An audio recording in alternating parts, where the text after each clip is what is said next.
एक बार की बात है कि यशोदा मैया प्रभु श्री कृष्ण के उल्हानों से तंग आ गई और छड़ी लेकर श्री कृष्ण की ओर दौड़ी।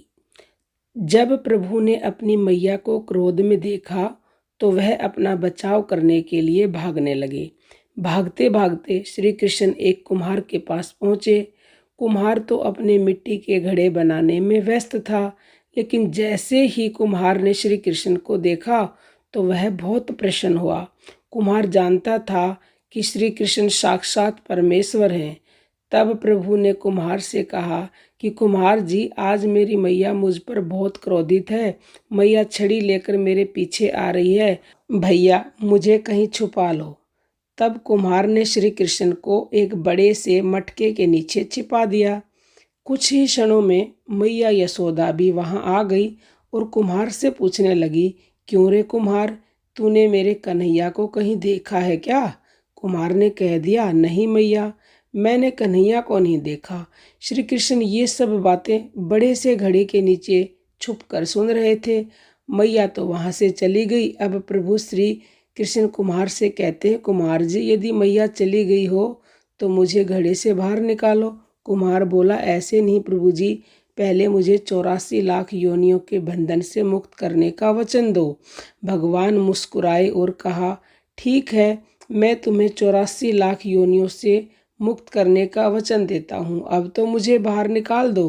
कुम्हार कहने लगे, मुझे अकेले नहीं प्रभु जी, मेरे परिवार के सभी लोगों को भी 84 लाख योनियों के बंधन से मुक्त करने का वचन दोगे तो मैं आपको इस घड़े से बाहर निकालूंगा। प्रभु जी कहते हैं, चलो ठीक है, उनको भी 84 लाख योनियों के बंधन से मुक्त होने का मैं वचन देता हूँ। अब तो मुझे घड़े से बाहर निकाल दो। अब कुम्हार कहता है, बस प्रभु जी, एक विनती और है, उसे भी पूरा करने का वचन दे दो तो मैं आपको घड़े से बाहर निकाल दूंगा। भगवान बोले, वो भी बता दे, क्या कहना चाहते हो? कुम्हार कहने लगा, प्रभु जी, जिस घड़े के नीचे आप छुपे हो उसकी मिट्टी मेरे बैलों के ऊपर लाद के लाई गई है। मेरे इन बैलों को भी 84 के बंधन से मुक्त करने का वचन दो। भगवान ने कुम्हार के प्रेम पर प्रसन्न होकर उन बैलों को भी 84 के बंधन से मुक्त होने का वचन दिया। प्रभु बोले, अब तो तुम्हारी सब इच्छा पूरी हो गई, अब तो मुझे घड़े से बाहर निकाल दो।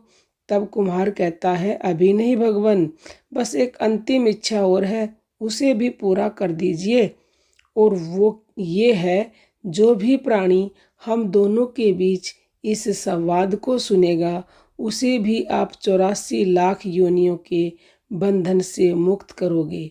बस यह वचन दे दो तो मैं आपको इस घड़े से बाहर निकाल दूंगा। कुम्हार की प्रेम भरी बातों को सुनकर प्रभु श्री कृष्ण बहुत खुश हुए और कुम्हार की इस इच्छा को भी पूरा करने का वचन दिया।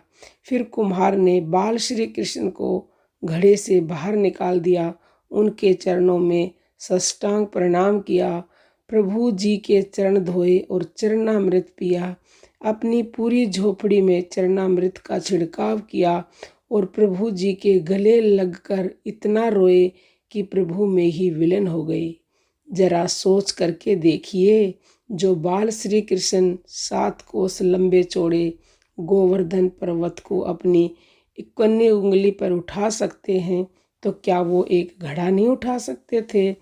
लेकिन बिना प्रेम रीझे नहीं नटवर नंद किशोर। कोई कितने ही यज्ञ करे, अनुष्ठान करे, कितना भी दान करे, चाहे कितनी भी भक्ति करे, लेकिन जब तक मन में प्राणी मात्र के लिए प्रेम नहीं होगा, प्रभु श्री कृष्ण नहीं मिल सकते। जय श्री कृष्ण, जय श्री राधे राधे। आपको यह कथा कैसी लगी कमेंट करके अवश्य बताइएगा और इस कथा को ध्यान से सुन के 84 लाख योनि से छुटकारा पाएं। जय श्री कृष्ण।